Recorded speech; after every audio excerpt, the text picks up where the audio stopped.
함께 살펴볼 하나님의 말씀은 고린도전서 15장 53절 말씀에서 58절까지의 말씀, 오늘 함께 천천히 함께 같이 읽겠습니다. 이 썩을 것이 반드시 썩지 아니할 것을 입겠고 이 죽을 것이 죽지 아니함을 입으리로다. 이 썩을 것이 썩지 아니함을 입고 이 죽을 것이 죽지 아니함을 입을 때에는 사망을 삼키고 이기라고 기록된 말씀이 이루어지리라. 사망아, 너의 승리가 어디 있느냐? 사망아, 내가 쏘는 것이 어디 있느냐? 사망이 쏘는 것은 죄요, 죄의 권능은 율법이라.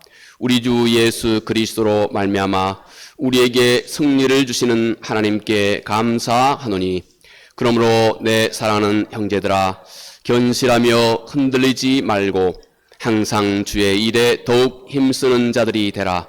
이는 너의 수고가 주 안에서 헛되지 않은 줄 알미라. 아멘.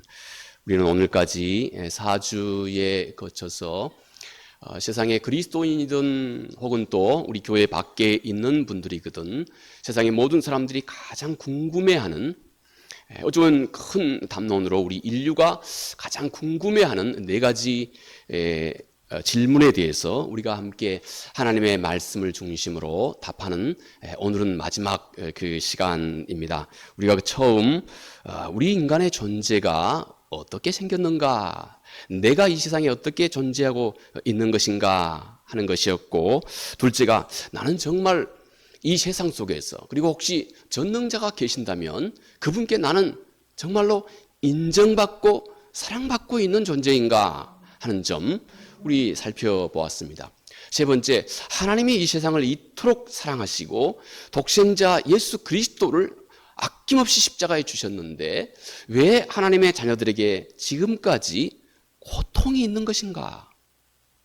왜 하나님의 자녀들에게 고난이 끊임없이 늘 그의 삶 가운데 상존하고 있는 것인가 하는 것에 대한 질문과 그 답, 지난 시간에 우리 함께 살펴보았습니다. 자, 오늘은 그 마지막, 우리 인간에게 있어서 죽음이 과연 무엇인가? 물론 큰 주제입니다. 저는 이 주제가 너무 큰 주제이기 때문에 제가 아무리 요약해도 이 주제에 대해서 제가 효과적으로 또 제한된 그 시간에 다 다룰 수 없다고 하는 것에 대해서 절감을 했습니다. 제가 아무리 완벽하게 준비한다 할지라도 제가 어떻게 이 중요한 주제에 대해서 이 짧은 시간에 다 말할 수가 있겠습니까? 그런데 정작 중요한 것은 이런 부족함에도 불구하고, 전달하는 제가 이렇게 부족함에도 불구하고 듣는 여러분들이 거기에 깊이 관심을 기울이고 그리고 아주 호의적으로 들어주는데 실은 여러분들의 신앙 성숙에 모든 것이 다 있습니다. 누가 완벽하게 이 말씀을 다 전할 수 있겠습니까? 그런데 정작 중요한 것은 우리들의 그 호의적인 태도를 통해서 성령께서 우리 안에 필요한 것들을 깊이 우리 안에 되새겨주고 우리와 함께 하나님이 원하시는 바가 우리의 신앙의 성품과 함께 점점 자라가게 됩니다. 특히 오늘 이 주제는, 마지막 이 사망, 이 주제는 모든 사람들이 이 사망, 이것이 개인의 문제, 자기 문제가 됨과 동시에 악한 영의 역사가 매우 실제적으로 우리 안에서 일어나게 됩니다. 아무리 다른 사람의 그 사망의 문제에 대해서 저는 목사로서 교회에서 장례식, 그리고 죽어가는 사람 임종도 아주 많이 했습니다. 장례식도 많이 했습니다. 모두가 다 그런데 다른 사람의 문제였습니다. 그런데 옛날 제가 한번 아주 심하게 알아본 적이 있었습니다. 아, 이렇게 해서도 죽을 수 있겠구나 하는 생각을 제가 실제적으로 하게 되었습니다. 그때 이후로 얼마나 이 세상이, 한 사람이 자기 앞날의 삶에 대한 소망을 잃어버리면 얼마나 그 앞에 깜깜한 것만 있는지 제가 아주 깜짝 놀랐고 새삼스럽게 우리 인간의 이 깊은 영역, 그리고 그 안에서 악한 사단이 얼마나 우리 인간의 마음속에 심하게 우리와 더불어서 이 주제와 함께 사람의 마음속에 요동치고 있는지를 제가 좀 경험해 본 바가 있습니다. 자, 이 모든 것 우리 함께 모아서 우리 함께 오늘 이 사망, 그 쏘는 것이 무엇인가, 그리고 그 권세 어떻게 이기는 것인가 하는 이 주제에 함께 살펴봅니다. 우리가 아는 것처럼 성경이 사람에게 한 가지 중요한 충고를 성경이 우리에게 해주고 있습니다. 전도서 7장 2절 말씀입니다. 초상집에 가는 것이 잔치집에 가는 것보다 나으니 모든 사람의 끝이 이와 같이 됨이라. 산자가 이것을 마음에 둘지어다. 너희는 살아있을 때 이 사실에 대해서 꼭 마음에 두어야 한다 하는 것입니다. 왜냐하면 모든 사람들이 이 자리에 꼭 이를 것이기 때문이다 하는 것입니다. 그러면서 초상집에 가서 너는 거기에서 벌어지는 일을 골똘히 생각해 보는 것이 그냥 즐겁고 재미있고 유쾌한 일만 가득한 잔치집에 가서 하루 종일 재미있게 한 날을 보낸 것보다 훨씬 유익하다 하고 성경이 이렇게 충고를 해줍니다. 여러분, 상갓집에서 지혜를 배우라 하는 이 성서의 말씀의 의도가 무엇일까요? 우리 사람은 자신의 삶의 끝을 꼭 생각할 줄 알아야 한다 하는 것입니다. 그리고 이와 함께 우리 사람은 진정한 세계를 비로소 볼 수 있게 된다고 하는 이 사실 때문에 그렇습니다.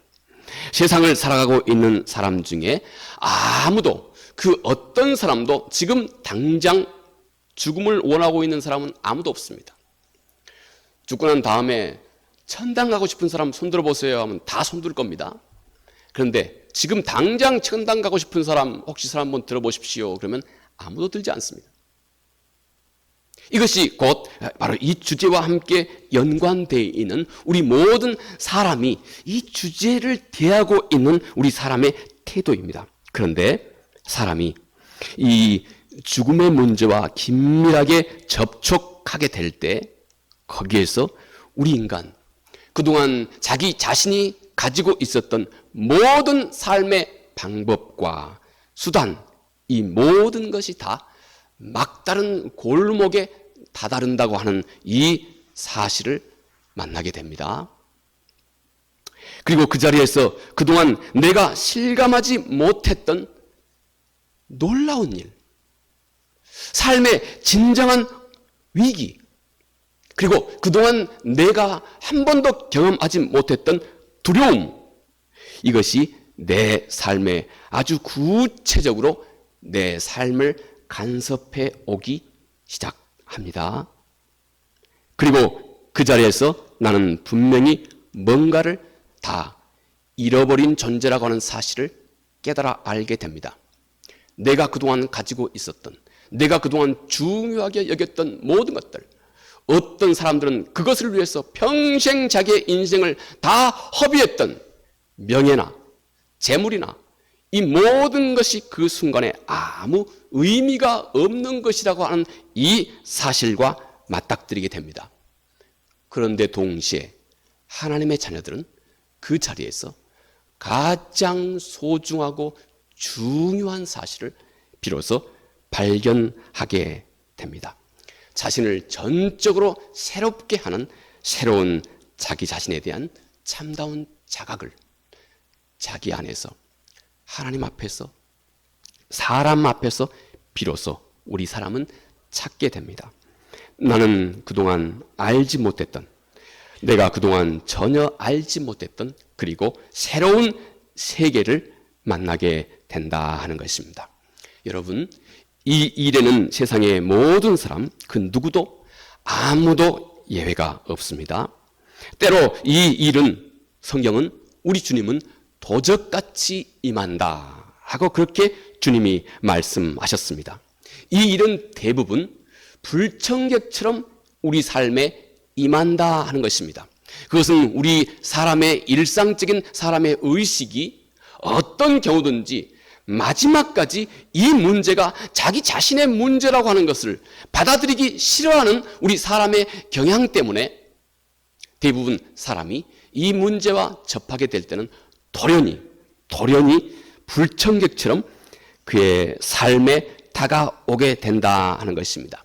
그런데 성경은 너희는 이제부터 이 문제에 대해서 잘 알고 있어야 한다고 하는 것입니다.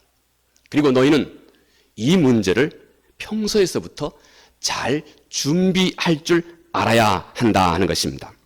자, 이 썩어질 것에서 영원히 썩지 아니할 것으로 변화되는 바로 그 중심에, 바로 그 매우 중요한 바로 그 중심에 모든 사람이 다 경험하게 될 오늘 우리가 함께 다루는 이 주제, 성도의 죽음, 사망, 이 문제가 그 중심에 있다 하는 것입니다. 자, 먼저 우리 모든 사람의 마음을 사로잡고 있는 사망의 힘과 그 권세에 대해서 우리 함께 생각을 해보아야 되겠습니다. 우리가 함께 읽었던 고린도전서 15장 55절에 이렇게 사도가 말씀합니다. 이렇게 외치죠. 사망아, 너의 승리가 어디 있느냐?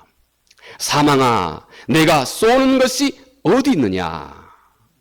사도는 말하기를 사망은 그 쏘는 것이 있다. 사망은 그 쏘는 것이 있다 하는 것입니다. 아무리 튼튼하고 또 건강한 씨름 선수, 역도 선수라 할지라도 이 사망 앞에서, 사망이 쏘는 것 앞에서는 두려워 떨게 된다 하는 그런 것입니다. 아주 강한 어떤 힘을 가지고 있다 하는 것입니다. 실제로 죽음에 대한 이 의식은 모든 사람의 마음에 아주 강한 힘이 있습니다. 그걸 성서는 힘 그렇게도 말하고 권세 이렇게도 말합니다. 그리고 제가 아까 우리 모두에 잠깐 말씀드렸듯이 우리 인간이 접하는 이 사망, 이 죽음의 순간에 또 악한 영의 역사도 아주 집요하게 우리 사람의 마음속에 역사하기 시작을 합니다. 자, 먼저 세상에 어떤 사람도 절대 피할 수 없는 현실로 이 문제가 다가오기 시작합니다. 모든 사람은 이 죽음과 그리고 그것이 가지고 있는 그 힘, 그 능력, 그 권세와 언젠가는 직접 맞닥뜨리게 된다 하는 것입니다. 그래서 그것은 우리 인간의 마음속에 아주 근원적인 어떤 두려움과 불안을 우리 인간의 마음속에 항상 만들어내고 있습니다. 자세히 살펴보지는 않겠습니다만 일찍이 실존주의라고 하는 그런 철학자들도 우리 인간이 가지고 있는 그 불안, 때때로 우리가 그 원인도 다 알 수 없이 늘 우리 인간이 가지고 있는 어떤 이 불안, 염려, 근심, 이게 도대체 어디서 오는 것인가? 우리 사람이 때로는 의식하지 못하여도 우리 인간이 가지고 있는 근원적인 죽음에 대한 두려움이 우리 인간의 마음속에 이렇게 그 출처도 알 수 없는 불안의 염려의 근심의 원인이 된다, 이렇게 말하기도 합니다. 우리가 아는 바 히브리서 2장 15절에 죽기를 무서워함으로 일생 동안 종노릇 한다, 이렇게 우리 인생의 모습을 이렇게 성서가 묘사를 하고 있습니다. 아무리 이 땅에서 힘이 센 사람도, 그리고 이 땅에서 아무리 지혜로운 사람도, 그리고 아무리 큰 능력을 가진 사람도 이 사망의 올무에서 피해갈 자는 이 세상에 아무도 없습니다. 그리고 그것은 사람의 마음속에 지극한 고통과 단절을 경험하게 합니다. 심한 소외감을 경험하게 됩니다.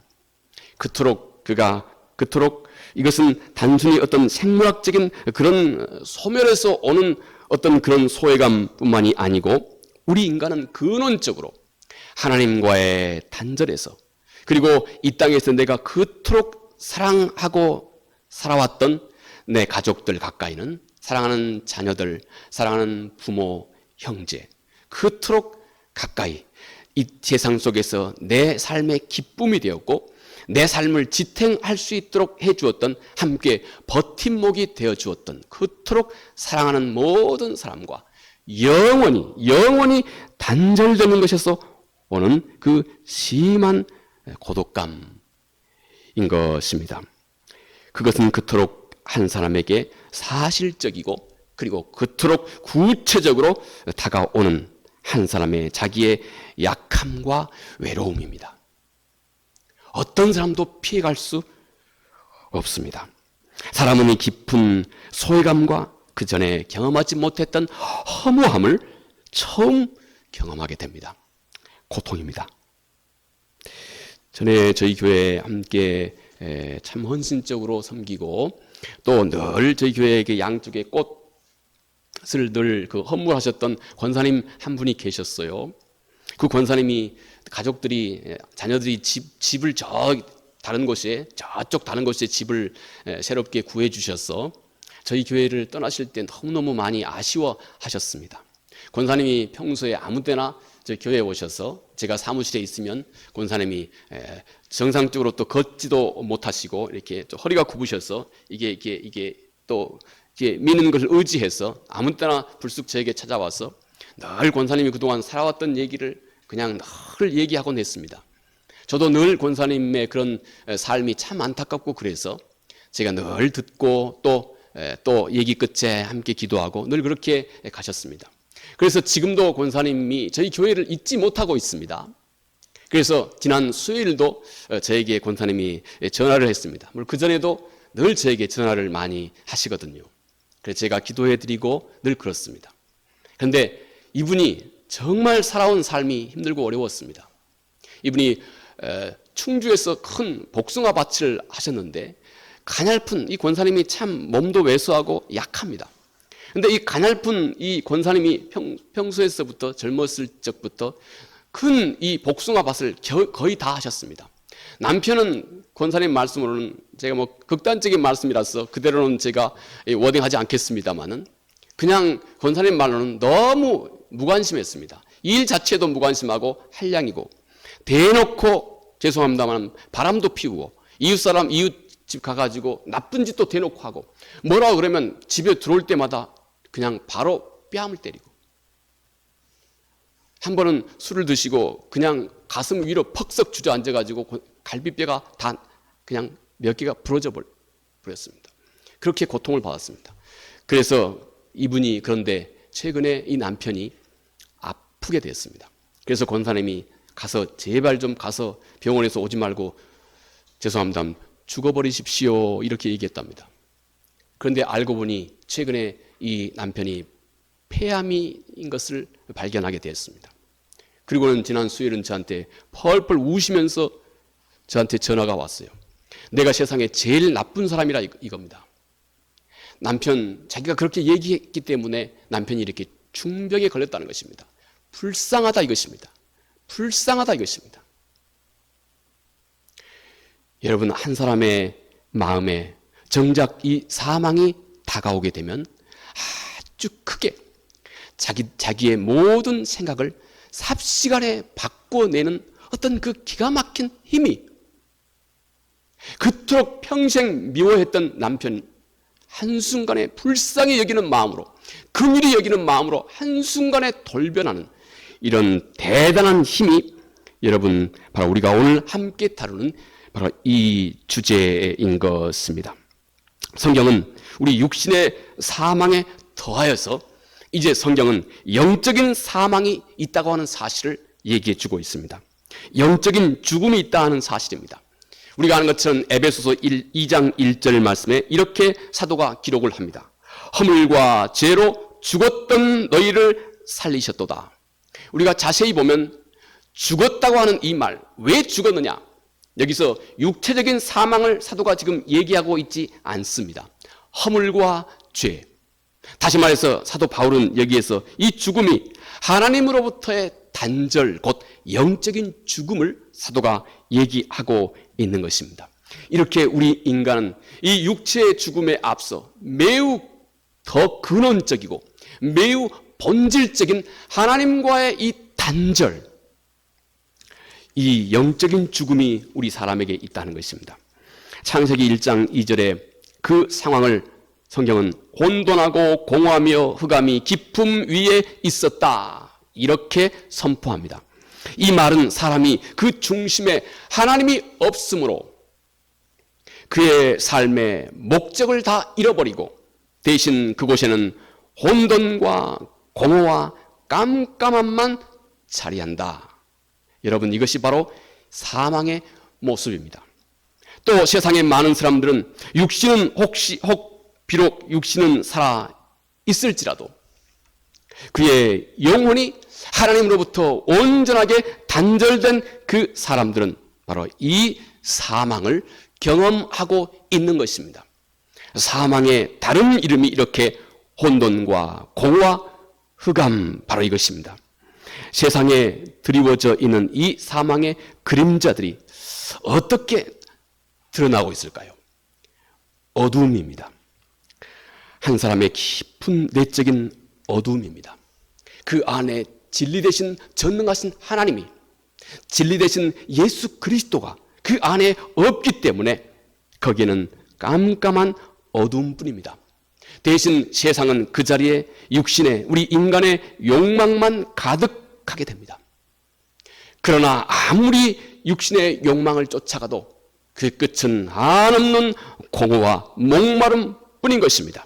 삶의 의미도 방향도 찾지 못하기 때문에 그렇습니다. 현대인들에게 바로 이 영적인 죽음은 많은 경우 여러 가지 많은 약물 중독이나 심한 방황이나 또 깊은 소외나 또 절망이나 무기력함이나 무관심, 우울, 이런 것으로 드러나고 있습니다. 이런 총체적인 혼돈과 공허와 흑암, 이것이 여러분 영적인 사망의 현상들인 것입니다. 자, 그런데 성경은 여기에 더해서 죄와 사망과 율법이 서로 매우 미묘한 관계를 가지고 있다고 사도가 또 이 점에 대해서 설명을 더하고 있습니다. 하나님의 율법을 알고 있는 하나님의 자녀들에게, 성도들에게 또 한 가지 도전이, 어떤 딜레마가 있다 하는 것입니다. 우리가 함께 읽은 고린도전서 15장 56절에 이렇게 말합니다. 사망이 쏘는 것은 죄요, 죄의 권능은 율법이라. 이 말씀은 성도들의 마음에 벌어지고 있는 죄와 사망과 이 율법의 그 미묘한 관계를 사도가 설명하고 있는 것입니다. 물론 오늘은 짧게만 간단하게만 다뤄봅니다. 먼저 죄가 사망을 초래했다는 것입니다. 성경은 우리 인간이 사망을 맞게 되는 것은 죄의 결과, 곧 하나님과의 단절에서부터 시작이 되었다 하고 말합니다. 로마서 6장 23절에 죄의 삭시 사망이다, 이렇게 말씀하고 있습니다. 또 그 다음, 우리가 좀 이상할지 모르지만 죄가 율법을 이용하여서 내 안에서 오히려 하나님의 뜻을 거역하는 욕망을 창조한다고 하는 것입니다. 좀 복잡합니까? 다시요. 죄가 하나님의 계명을 이용해서 내 안에 없던, 율법을 알지 못할 때는 내가 경험하지도 못했던 새로운 욕망을, 죄의 욕망을 내 안에서 창조해 낸다는 것입니다. 오늘은 이 부분은 이 정도까지만 함께 나눠야 될 것 같습니다. 우리 지난 시간에도 우리 그런 예를 살펴보았죠. 제가 지금부터 1분 동안 이 넥타이 보지 마세요 하고 여러분들에게 얘기함과 동시에 이미 여러분들이 힐끗 봐버렸던가, 아니면 도대체 왜 그래 하고 보고 싶은 욕망이 우리 안에서, 그전에는 전혀 없었던 욕망이 우리 안에서 생겨난다는 것입니다. 이것이 사도는 죄와 율법의 관계라는 것입니다. 하지 말라, 탐내지 말라 하는 이 하나님의 계명 때문에 우리 인간의 마음속에 탐심이 생겨나게 되었다는 것입니다. 이것이 죄가 하나님의 율법을 이용해서 우리 안에 하나님의 계명을 거역하는 욕망을 새롭게 창조해내는 이 딜레마의 한 중심에 우리가 있다는 것입니다. 여러분, 사람이 또 깨끗하게 살려고 하면 할수록 그 사람은 아주 작은 하나님 앞에서의 죄라 할지라도 큰 고통을 당하게 됩니다. 여러분들이 가지고 있는 양심은 절대 한계가 없습니다. 양심은 끊임없이 더 선한 것을 요구합니다. 내가 이만큼 했으면 됐지. 양심은 만족함이 없습니다. 우리 양심을 깨끗하게 유지해가면 유지해갈수록 양심은 무한대로 우리에게 더 큰 완벽한 선을 요구합니다. 이것이 우리 인간의 양심입니다. 그래서 이것은 우리가 정결하게 살려고 하면 한 사람일수록 아주 작은 잘못만 있어도 크게 고통합니다. 이것은 우리의 마치 깨끗한 종이가 있으면 있을수록, 그 종이가 깨끗하면 깨끗할수록 그 종이에 떨어져 있는 작은 오점 하나가 분명하고 또렷하게 보이는 이유와 똑같습니다. 이상하게 우리는 하나님의 말씀으로 더욱 깨끗하고 정결하고 더욱 경건하게 살려고 하면 할수록 작은 잘못에 대해서 내가 크게 고통합니다. 이 사실과 사도 바울이 만나 이 인간의 그 깊은 딜레마와 사도 바울이 맞닥뜨리면서 사도 바울이 그렇게 고통합니다. 누가 이 사망의 몸에서 나를 건져내랴? 누가 이 죄인된 몸에서 나를 건져내랴? 사도 바울이 이렇게 나는 곤고한 사람이요, 누가 이 사망의 몸에서 나를 건져내랴? 로마서 7장 24절에 그렇게 탄식합니다. 정결하게 살고자 하면 할수록 죄가 율법으로 더욱 강하게 나를 정죄해 오고 있으니 이 어찌할까 하는 것입니다. 이것이 여러분 곧 사망과 이어지고 있는 죄의 힘입니다. 죄는 이 사망을 힘으로 하여서, 무기로 하여서 우리를 강력하고 두렵게 정죄해 오고 있는 것입니다. 나를 영적인 사망으로 몰아가고 있는 죄의 영적인 힘인 것입니다. 여러분, 이 딜레마에서 그러면 하나님은 무엇을 하시는가? 이 하나님의 자녀들이 가지고 있는 이 딜레마에서, 이 혼돈 속에서 하나님은 과연 무엇을 어떻게 역사하시는가? 하나님의 그 신비로우신 역사는 무엇인가? 우리 마지막 함께 살펴봅니다. 최근 제가 리차드 로우라고 하는 이분의 글을 좀 읽어보았습니다. 이분은 이 프란시스 성 프란시스 이 재단의 그냥 카톨릭 그 재단 있죠. 거기에 영성가입니다. 또 거기에 그 사제이기도 합니다. 이분이 쓴 책이 Falling Upward라고 하는 책입니다. 근데 이분이 이런 삶에 대해서, 이런 신앙인에 대해서 이런 묘사를 합니다. 핵심 개념이, 바로 그분의 핵심 개념이 이것입니다. 우리 인생은 딱 두 가지로, 그분의 견해에 따라서 두 가지로 우리의 인생이 나누어진다 하는 것입니다. 첫 번째, 그분의 말씀으로는 상승의 길이 있다. 그분의 말은 path of ascent, 상승의 길이 있다 하고 그렇게 말합니다. 또 한 가지는 우리 모든 사람들은, 특히 우리 하나님의 자녀들은, 우리 그리스도인들은, 하나님 앞에 서 있는 자들은 언젠가 또 하강의 길이 있다. 이렇게 우리 인생의, 우리 신앙의 발달을 이렇게 이분은 둘로 구분하여서 그렇게 설명을 합니다. 자, 첫 번째, 인생의 첫 번째 반의 삶이 있다는 것입니다. 상승의 길을 추구한다는 것입니다. 대부분 젊었을 적, 자기의 잠재력이나 능력이 사기충천해 있을 때 대부분 그렇습니다. 그때는 성공 추구하며 많은 사람들 앞에 인정받는 것, 이것이 선한 일이고 인생의 열심을 다해서 추구하고 있는 바입니다. 거기에서 넉넉한 자성취, 그것이 목표이고 또 그것이 그에게 선한 것이고 또 그것이 그의 삶에 의미를 주는 가치 있는 것입니다. 이 모든 것을 선으로 삼고 이 목표를 향해서 힘차게 나아가는 삶이라는 것입니다. 이것이 그가 말하는 상승 과정에서 형성된 그런 가치관이라 하는 것입니다. 그런데 이때는, 이 시기에는 우리 인간은 진실한 나 자신과 만나지 못한다 하는 것입니다.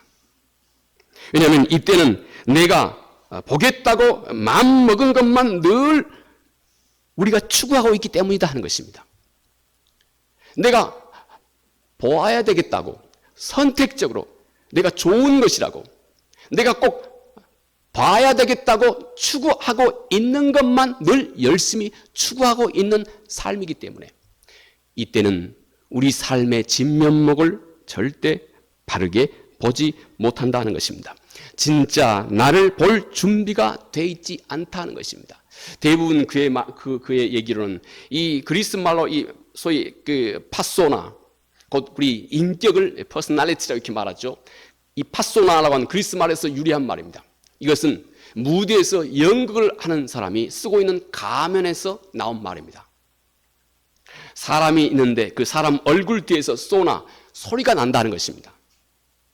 대부분 상승의 길을 추구하고 있을 때는 대부분 많은 사람들이 진짜 자기 자신이 아니고 주변의 많은 사람들이 나를 바라보고 나를 향해서 기대하고 있는 것에 늘 내가 반응하는 시기라는 것입니다. 저 같으면 목사로서 성도들이 기대하고 있는 바에 따라서 내가 행동한다 이것입니다. 진짜 내 모습이 아니다는 것입니다.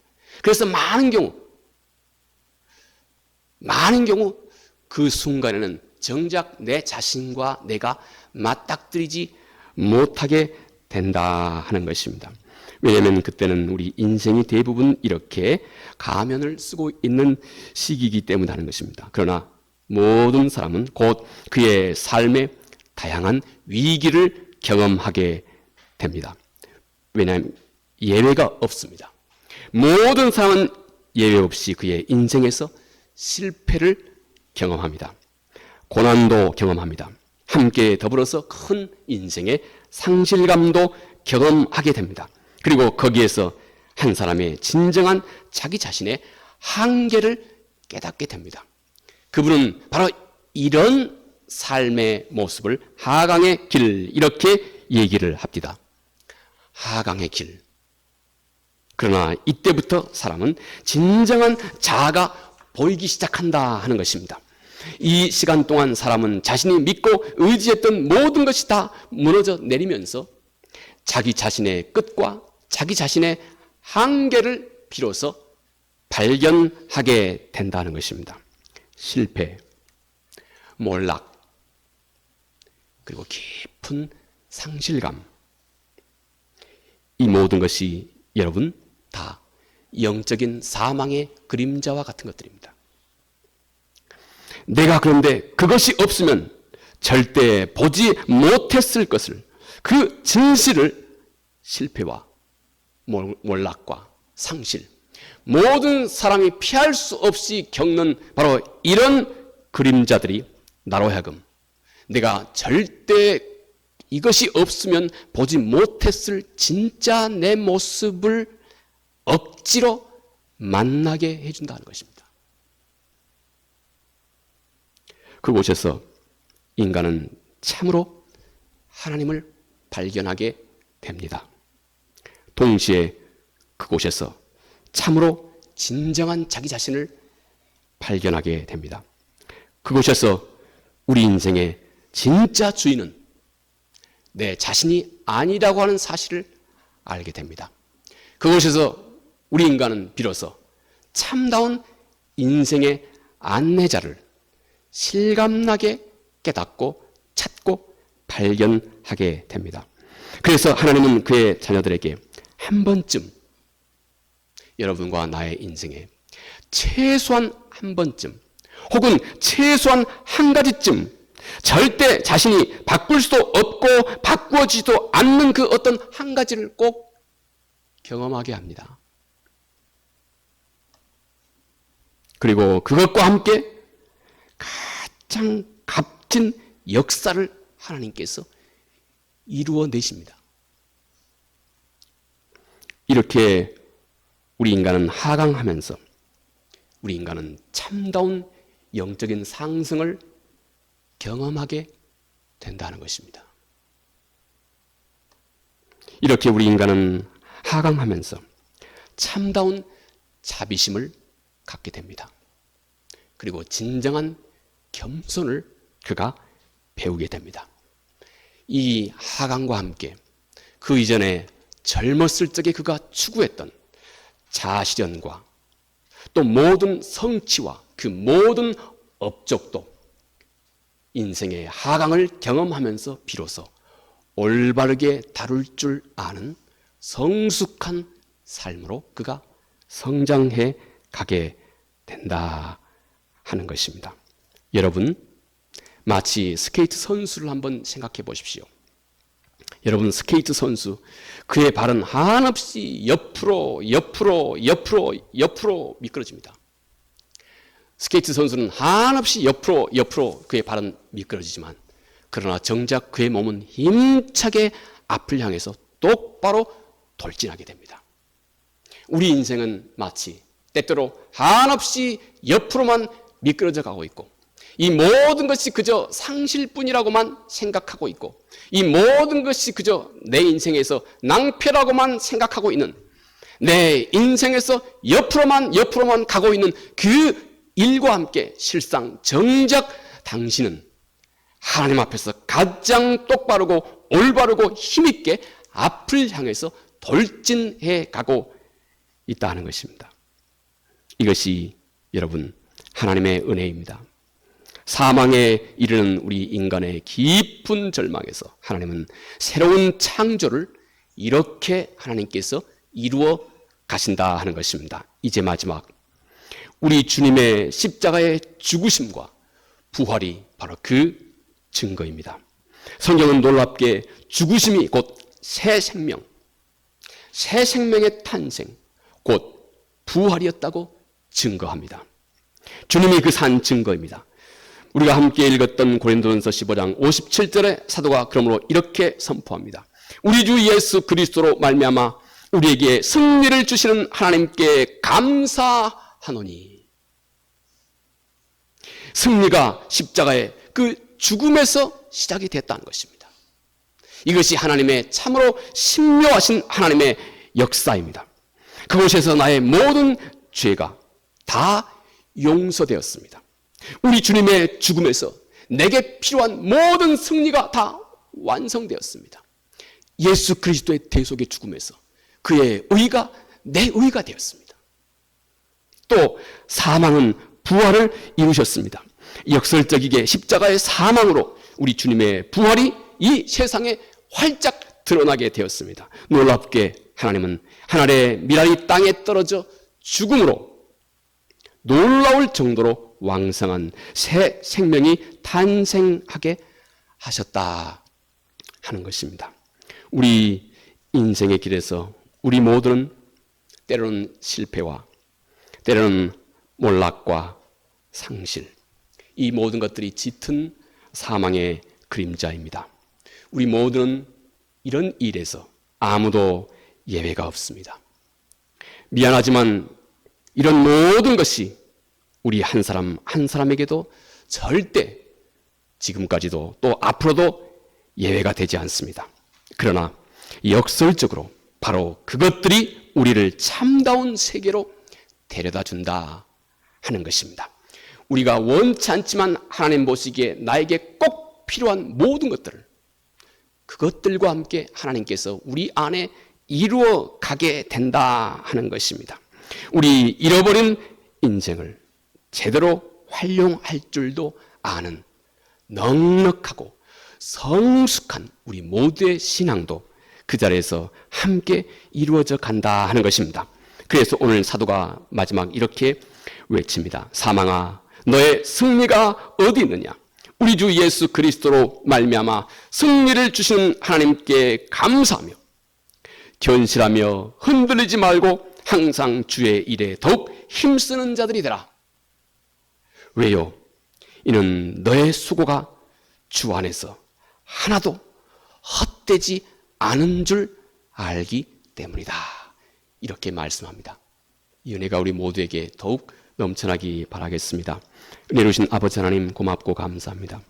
이 세상의 모든 사람들 육신의 사망에 접합니다. 또 성경은 비단 육체의 사망뿐만 아니라 영혼의 사망도 있다 합니다.